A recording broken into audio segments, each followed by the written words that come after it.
Hey everyone, welcome to HomeRecordingMadeEasy.com, VisionRecordingStudios.com, and here on my YouTube channel. And this is our Q&A video number 2, where I'm gathering up questions from all my subscribers and all my followers out on our Facebook page. And if you go over to our Facebook page, search for Home Recording Made Easy on Facebook, and post your questions there. And I'm going to gather up all the questions on a weekly basis, kind of categorize them by topic, and try to answer them for you. As I said in the last video, I get lots and lots of questions through email and through YouTube and through Facebook on a weekly basis, and I wanted to try to consolidate them all, and instead of writing each and every one of you back the same answers over and over again, I'm just going to refer people to these videos because I think it's a great way, and it makes it easier for me to explain some things in a video format as opposed to email. So this is video number 2, so welcome and thanks for watching. Question number 1, we'll jump right into it. A lot of this stuff has to do with recording and mixing and those kinds of things. That's what this week's category kind of is, and plugins and such. So let's jump into question number 1. If you had to purchase just one analog style plugin, what would it be? I get that question all the time. So that is not from a specific person, that's from many people who have asked me that question. If they're using stock plugins for a period of time, and they've stumbled upon my YouTube channel and have watched any of my mixing videos and or have purchased any of my Made Easy or Quick Mix products, they get exposed to third-party plugins. Then the question becomes, well, do I need to use my stock plugins or should I get third-party plugins? And that's a whole debate which we can save for another video. But I do get a lot of people asking, you know, if I'm just starting to get into analog style, vintage style plugins, and if they only had the budget really to spend a little bit of money right now, if they only could pick one plugin, what would it be? And my answer is always the same. If I had to pick one plugin, I would tell you get some kind of a tape machine emulator, whether that's the Slate Digital VTM virtual tape machine, which I use all the time and I really love. You can also check out the Waves Kramer Master Tape, which is an awesome plugin as well. Has a different sound characteristic than the Slate, but still awesome. And if you're a Universal Audio user, you can always check out the Ampex 16-channel tape machine, as well as the ART or ATR 102, I think is the model number. Those are the 4 tape machines that I use. I tend to use the Slate Digital tape machine the most, only because I just like the way it sounds. It's simple to use, and it's just easy and it's great, and I'm just used to it. But all the tape machines that I mentioned, I own all of them. I use them all. They all sound a little different from each other. But if you had to just pick one vintage style or one plugin that was going to bring some of that analog warmth to your mix, I would say a tape machine. That would be the first thing that I would purchase. And again, you can usually demo all the plugins from the manufacturer for free for a week or 2, sometimes 30 days. And I urge you to go check them all out. Go to waves.com, go to slatedigital.com and download their plugins. And if you're, again, a Universal Audio user, you can also demo their plugins for 14 days. And I'd say check them out. Now, do you need to have 4 or 5 different tape machines like I have? No, not really. One will do fine, especially if you're on a budget. Maybe down the road, you may want to add a different tape machine if you want a different flavor.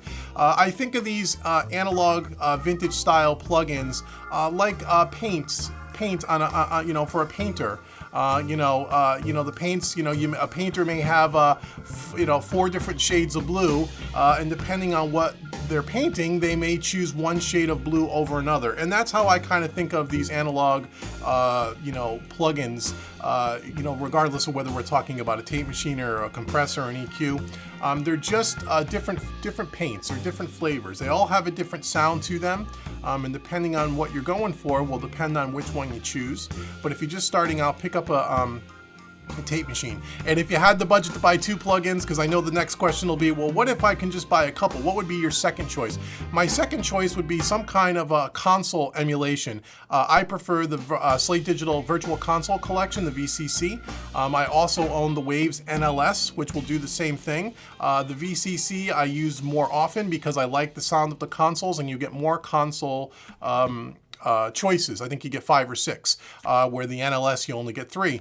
Either one of those plugins are great. They're both super affordable, and that paired up with a tape machine, you're off to a great start to get that analog vibe to your mixes. So those are my 2 choices. So question number 2, what is my typical master bus chain? Again, I get that question an awful lot. So people want to know on my master output, what are the plugins that I typically use? And again, it'll change from time to time, but typically the standard chain for me usually, when I'm starting off a mix, will always be the Virtual Console Collection as the first plugin in the chain, the VCC, and depending on the mix will depend on which console I use, whether it's the SSL or the API or the Neve or the RC Tube, so on and so forth. And then the next plugin after that will be usually some sort of a compressor, a bus compressor. I love using the Slate Digital FG-Mu, which is part of the VBC, Virtual Bus Compressor package, where you get 3 bus compressors and one plugin, if you will. So that's a great option. I also like using the Universal Audio Neve 33609 is another awesome bus compressor that I use, but it's always some sort of a bus compressor. And again, typically it's the FG-Mu because I just love the way it sounds. It's a Fairchild emulation. If you've seen any of my mixing products, you'll know that I use that an awful lot. Then the third plugin in the chain that sometimes I'll use and sometimes I don't, it depends on the mix, will be the Slate Digital Revival, which is kind of a sonic maximizer where you can boost the low end and boost the top end, and it really adds some nice vibe and some mojo to the overall mix. I don't always use that. It depends on what the mix calls for, but I'll always put it as part of my template, and I'll start off with it bypassed.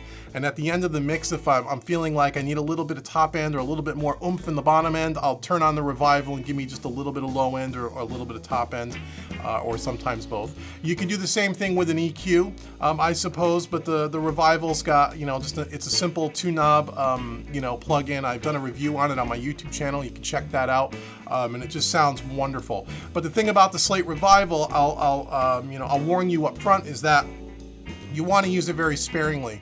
It is super easy to get caught into the trap where you really crank the top and low ends, and you think it sounds awesome and the thing is rocking, and then you go back and listen to that mix a day later with a fresh set of ears, and you'll find that it probably has too much low ends now or too much top ends. So use it very sparingly. Just a little bit goes a long way with that plugin, and that's great. And then the final plugin in my master bus is a tape machine. Again, it's usually the Slate Digital VTM on the half-inch mode, but sometimes I'll use the Universal Audio ATR 102 as well. But I really like the Slate Digital, and that's my plugin chain for my master bus. 9 out of 10 mixes. Every now and again, there might be an EQ that's added somewhere if I feel like I need to shape the sound a little bit, or I failed to mention, but I mentioned in the last video that before it even hits the VCC, the mix is coming back through my Warm Audio Pultec style EQs, and I'm always running the signal through that, even if it's just through the input and the output transformers, even if I'm not doing any EQing. Before it hits the first plugin, which is the VCC, it's going through those EQs. So I guess you can say I'm going through the Pultec EQs first, even if it's just through the input and output transformers, then the VCC, then the bus compressor, then Revival if I need it, and then finally the tape machine. And that's my master bus chain, 9 out of 10 mixes, and it served me well. I love the way it sounds, and it puts that nice finish, glue, and polish on the mix. Question number 3. What would you consider the most important technique to master to bring my mixes to the next level or a professional sounding mix? Again, I get that question quite a bit as well from a lot of my students, and I tell everybody the same thing, and I say this a lot in my Made Easy products, my Quick Mix products. I've said it in YouTube videos. I've said it in these kinds of videos where I'm just kind of talking, but I'll answer the question again once and for all.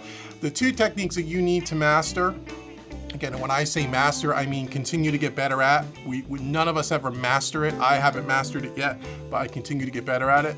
To bring your mixes to the next level is real simple. It's EQ and it's compression. Those 2 tools, I hate to even call them effects, although people would categorize that as an effect. To me, it's not an effect. Those 2 things, EQ and compression, will make or break your mix. And if you had to say, well, which one is more important, EQ or compression? To me, they're equally as important, but I guess if you had to put one ahead of the other, I would say EQ more so than compression. EQ is what's going to allow your mix to have clarity. EQ is going to be what really gives separation to things in the mix. So EQ is super important. To effectively use EQ is highly important. And then second, right behind it, but not far behind it, and some people would disagree and put this in the other order, I would say compression. Those two things is what makes or breaks a mix. If you can, and again, you can do all of this with a stock EQ and a stock compressor. You don't need to go out, and I tell my students this all the time, you don't need to go out and buy vintage style compressors and EQs, because that in itself is not going to make your mix sound better if you don't know how to apply EQ and compression effectively. It's as simple as that.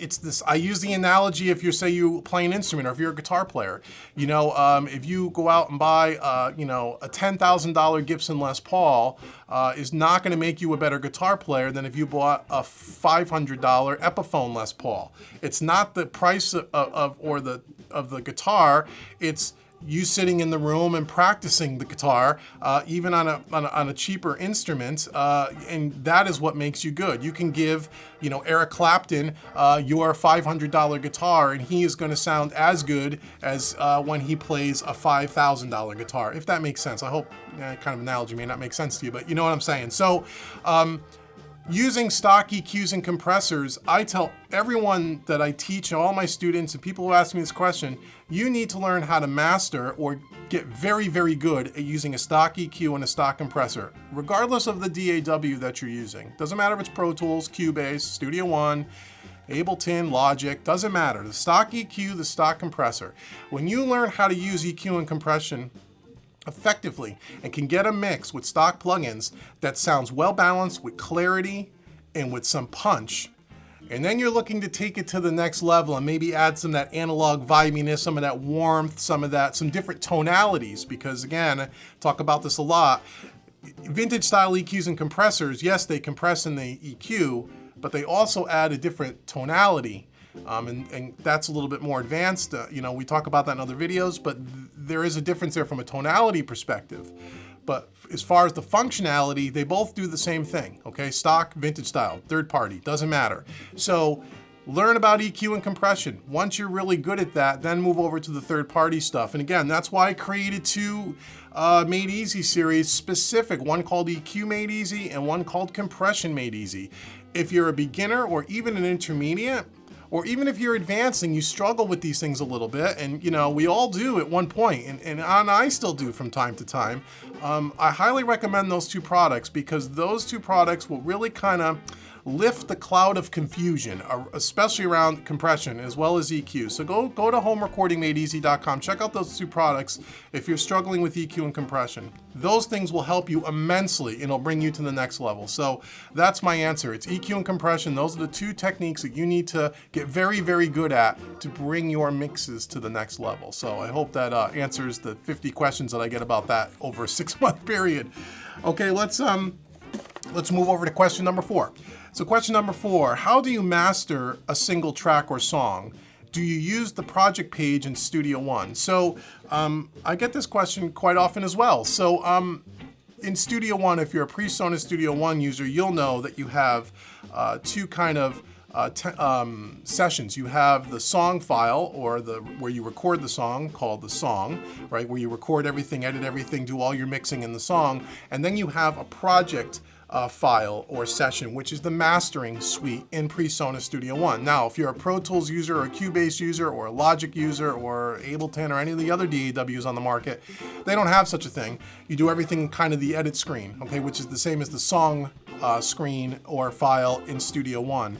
And so people ask me, when you're only working with one song, a single track, how do you master it? Do you bring that out of your DAW into another program?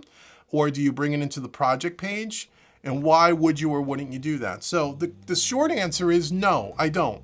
If I'm mastering one single song, I'm going to do that right in the song file on the master bus. Because in mastering is really kind of two things.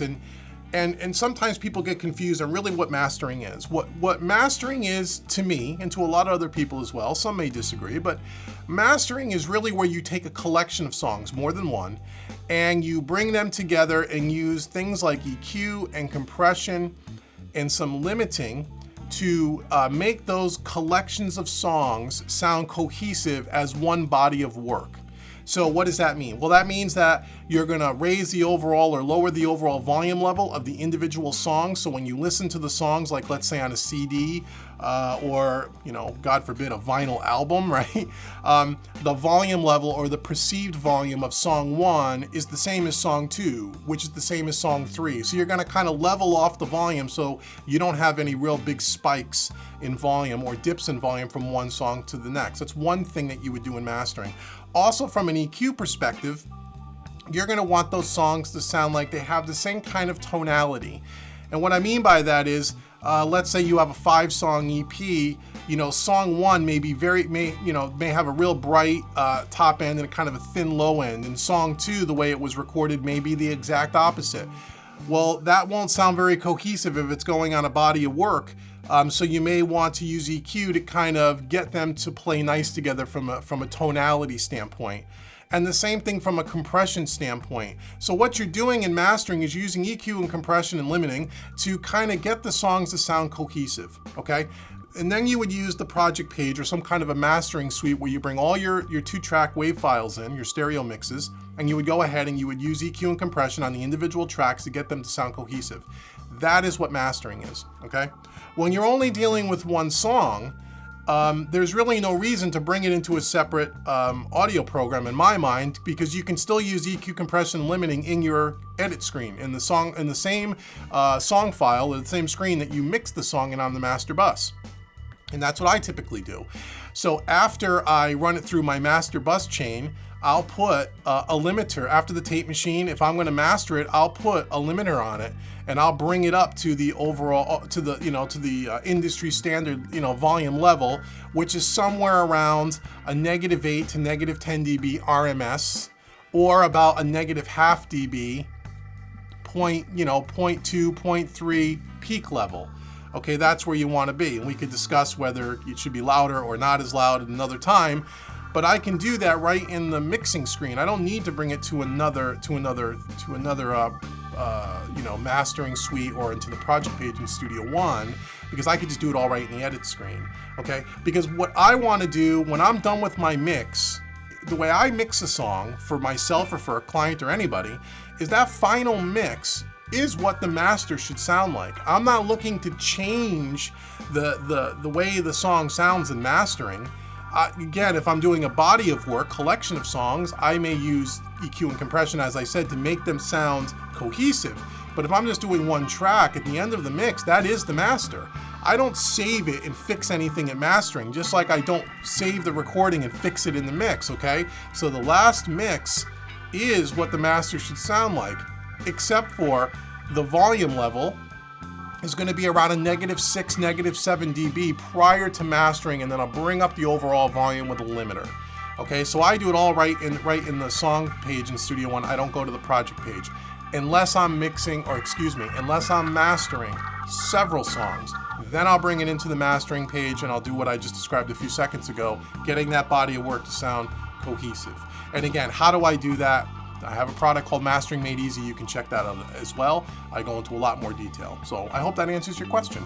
And the last question for this video, let me get my notes out here, comes from Adrian Stewart. He wrote this on our Facebook page. Thank you so much, Adrian, for writing in your question. Is it better for you to install the extra PreSonus sound packs that you can purchase from the PreSonus website on your hard drive on your computer? Or is it better to have them on an external drive? Okay, I get this question a lot too. Thanks, Adrian, for writing in. I really appreciate it. It depends. My general rule of thumb when we talk about drum loops or sound packs or any sound libraries, things like that, typically whether they're PreSonus's or whether there's some other companies, are usually very large in size, several gigabytes of space. And my general rule of thumb is I try to keep all my sound libraries, all my sound samples, all my drum loops, those types of things on a separate drive from the hard drive that's internal to my computer that has my operating system and the Studio One or DAW program itself. Okay, I talked about this in the last Q&A video as well. The recording session files, any drum loops, anything like that is always done on an external drive, okay? It just makes things more efficient. It also preserves the hard drive space that you have on your internal hard drive, because as I said, these sound libraries, these sample packs can get very, very large in size. And hard drive space today, in today's world, is fairly inexpensive. You can get a USB 3 or USB 2, 1 terabyte hard drive, which is an enormous amount of space, for probably 60 or 70 bucks. And the prices are always coming down. So I would say, put it on a separate drive, keep your internal hard drive as clean and with the least amount of space being used as possible. It'll run more efficiently that way, and you should be good to go. So hopefully that answers your question, Adrian. Thank you for writing in. And that will do it for this week's Q&A video. Again, thanks so much for sending all your questions. Again, go out to the Facebook page and please follow me on Facebook if you haven't done so already. Like over there, give me the thumbs up over there, and post your questions over there. That's where I'm going to gather up most of these questions from week to week and try to categorize them and answer them. And if you haven't done so already, also go out to the YouTube channel. Just go to YouTube, search for Home Recording Made Easy. Please subscribe. Please watch some of the videos. There's almost 200 videos on there, all free training. I appreciate all your comments, and every single comment that gets left on one of my videos, I do respond in some form or fashion, usually within a day or so. So if you have a question or if you want to leave a comment and you need me to respond, I will definitely get back to you. And then again, for all tips, tricks, concepts, and techniques and training around everything home recording, be sure to head out to homerecordingmadeeasy.com. And until the next Q&A video, this has been David with homerecordingmadeeasy.com, and I will speak to you guys all soon. Take care.